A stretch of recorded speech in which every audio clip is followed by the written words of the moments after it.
All right, I do want to get to the latest right now coming in out of the north as the Israel Defense Forces released video a short time ago. Take a look at your screen showing Israeli fighter jets striking Hezbollah military structures overnight in Lebanon.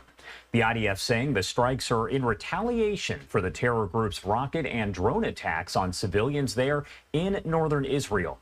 A drone attack earlier in the week in northern Israel killed an Israeli reservist and injured at least 10 other people. And now Israel's top military general in the north says the army is ready to wage war on the Hezbollah terror group if need be. I do want to talk more about all of the latest here related to the north, so let's bring in Abraham Levine, an intelligence analyst at the Alma Research Center there in northern Israel. Thank you so much for taking the time to be here with us today.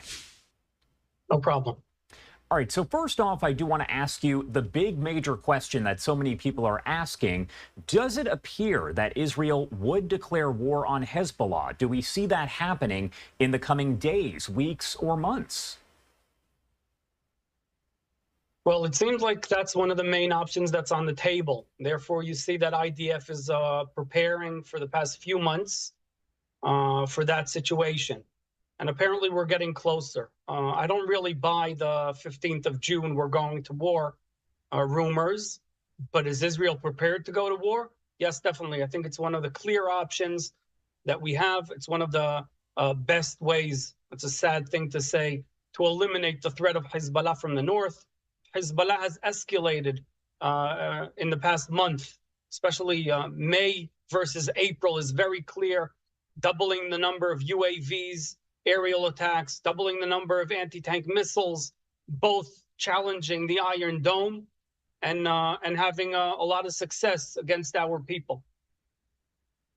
And I have to ask, how exactly would a full-scale war differ from the fighting, the situation that is going on now between Hezbollah and Israel? What would be the major difference by actually saying this is a full-scale war? Well, on Hezbollah's side, it would mean that all targets are open, whereas right now they're maintaining their target area to the northern front, 5-10 kilometers from Lebanon, and trying to hit mostly military targets, about 50–55% military targets, and the rest are civilian targets, but mostly in areas evacuated from civilians, or at least 80–90% of civilians. Once we go to a full-scale war, Haifa, Sfat, Tveria, and obviously the Holy Grail would be somewhere around Tel Aviv. On our side, it would mean a ground maneuver, an invasion into South Lebanon, hitting Hezbollah in their own court, and not only artillery and accurate strikes like we're doing right now. What role might the U.S. play if Israel was to go into a full-scale war with Hezbollah? Would the U.S. role change at all? I see UN's role as U.S. Role as their own interest. They're not taking part in our war. Will U.S. warn Iran or help in that case? I think U.S. has a clear interest to keep Iran out of this, and an escalation of a whole area, an international war all over. And I think that will be U.S.'s part in what we see in the future if we go to a full-scale war. President Biden has warned that Iran could intervene if Israel does declare war against Hezbollah. So could that in any way deter Israel from getting involved? Do they care, so to speak, what Biden is warning about? Well, first and foremost, I think he's a little revealing of what his concerns are. He's not concerned with the 60,000 people evacuated. He's not concerned with the Hezbollah attacks since October, 200 attacks every month, 300 attacks on May. That's not his concern. His concern is Iran going to join the war or not?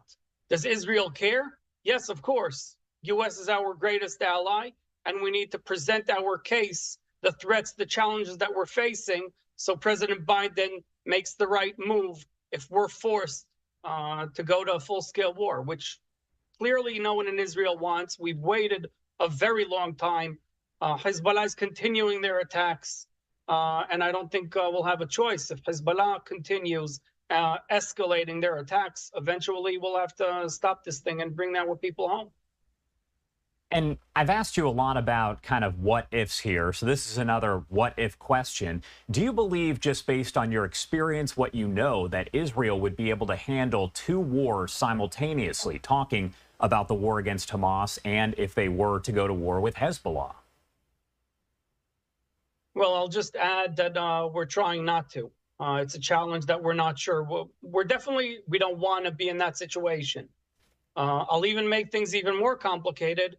I don't see the Shiite proxies in Syria not joining. I can see Iran continuing UAVs attacking the Golan Heights where I live, with UAVs from northern Iraq. The Houthis continuing their pressure, closing our southern exit and an entrance to Israel, Eilat. And if need be, we'll do it, but we'd rather not.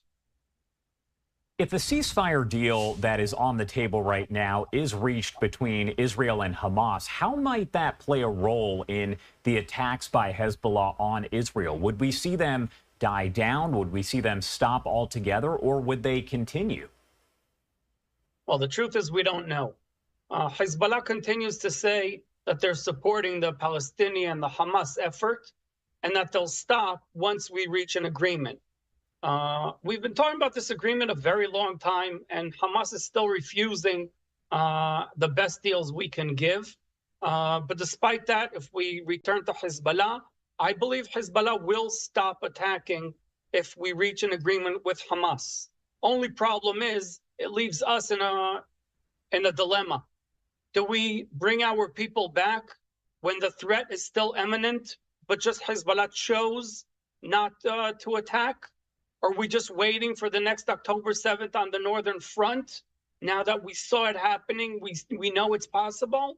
Or do we still have to solve, either diplomatically or in a ground maneuver, the threat on our northern border? How do the military capabilities differ when you're talking about Hamas versus Hezbollah? Oh, I usually don't compare. Hezbollah is way higher in the hierarchy of proxies in the Middle East. If we draw an imaginary pyramid of the proxies that are supported by Iran through the Al-Quds Force and the IRGC, then Hezbollah is the diamond. They're the top of the pyramid. Hamas is on the bottom. Hamas, to remind everyone, is Sunni, has different interests than Hezbollah. They're not part of the Shiite revolution in Iran like Hezbollah is.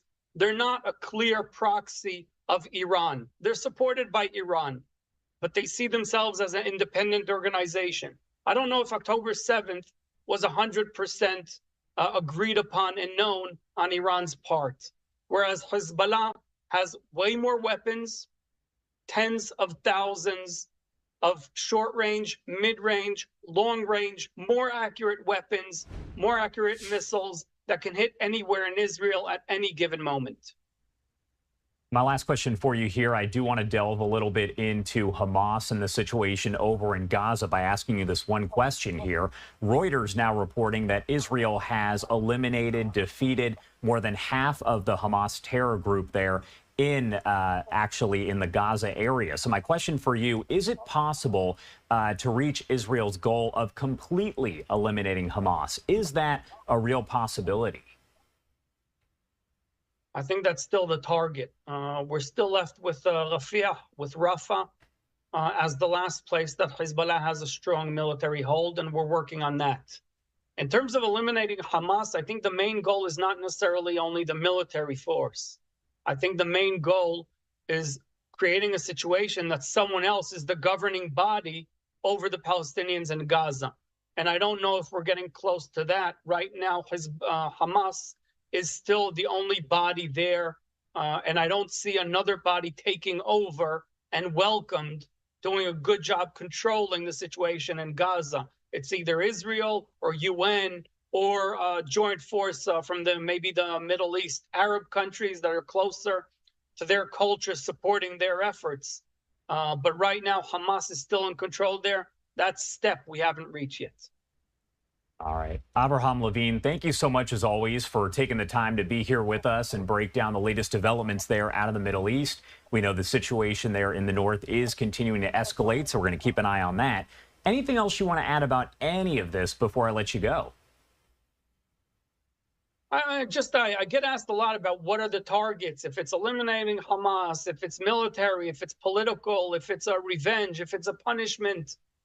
I think the targets should be very, very clear, and they're simple, and I don't think we should be even bringing this up. But for some reason, if it's not clear, I'll make it clear now. The target is to bring our hostages back home and the people that were evacuated from the border with Hamas, the border with Hezbollah, back to their homes safely. If we can do that, the war is over. All right. Thank you so much, as always, as I said, for being here with us. We appreciate it. My pleasure.